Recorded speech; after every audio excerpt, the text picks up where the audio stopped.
Well, Joey, that was great UFC content, as it always is, and I apologize if I made it about myself. Now, we've got some information. We've got some information on video games coming out.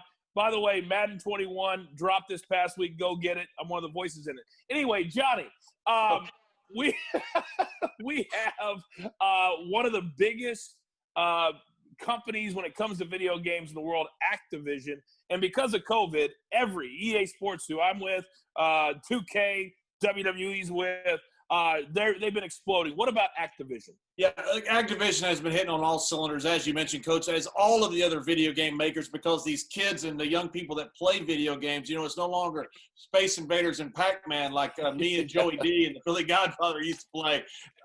These games are incredible. They even have a few people that you probably don't want to listen to on commentary on some of them.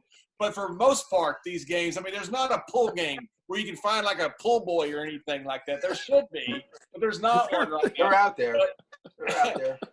Yeah. It's not the rated PG game. Yeah. Activision revenue is up 38% quarter over quarter. Their free cash flow is up 494% year over year. They're just absolutely killing it right now. This is a real COVID play, but even when COVID starts to subside, I don't think it will in the winter. I think it will probably see another spike. That's what most people are saying, but even if it doesn't, we've got a new game system coming through, a new console system, new upgrade system coming in. I think you're going to see a great Christmas for Call of Duty and all the games that Activision makes. Look, Activision has $8.5 billion in cash. They have $2.5 billion in debt right now total. They spin off about $2 billion a year in cash, about a $65 billion company total market cap. But get this, Coach. This is what is so exciting about it. They're rotten with mobile games. They came out with Diablo Impossible a couple of years ago. People didn't like it. They weren't finished. They put it out there before it was finished, hoping people would kind of help them with the advice and online stuff, to get them the game where they want it to be. Instead, they just trashed it. They're coming out with that game sometime in this fall. They have 428 million, almost 500 million active users. They bought King Digital just a few years ago for $5.9 billion. That gave them 271 million of those active users. They are in position here, and they're not monetizing these guys at all. If you're buying this company just for Call of Duty, you're going to do well. But if you're buying this for what the future could hold, remember, 428 million, Twitter has 330 million, to give you some idea of scale.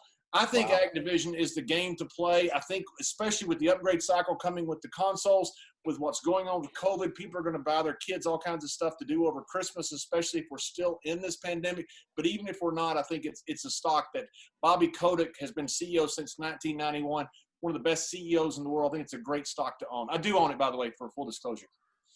Once again, you're making the stocks about you. I mean, what is the show about? What is it show about? Is it about the people at home buying stock or JBL buying stock? No, it's full disclosure, Coach. Saying that Joey's dad loves you is not full disclosure. That's bragging. When I say I own a stock that I'm talking about, it's full disclosure. It gets you around SEC regulations. You doing that gets you around rules of the universe that the world does not revolve around you. Wait, what does Nick Saban? What does Nick Saban was right? Coach, what does Nick Saban and the SEC have to do with regulating video games? It's full disclosure, Coach, for stocks. Oh, the other SEC. My bad. Continue. That was actually good, Coach. I like that.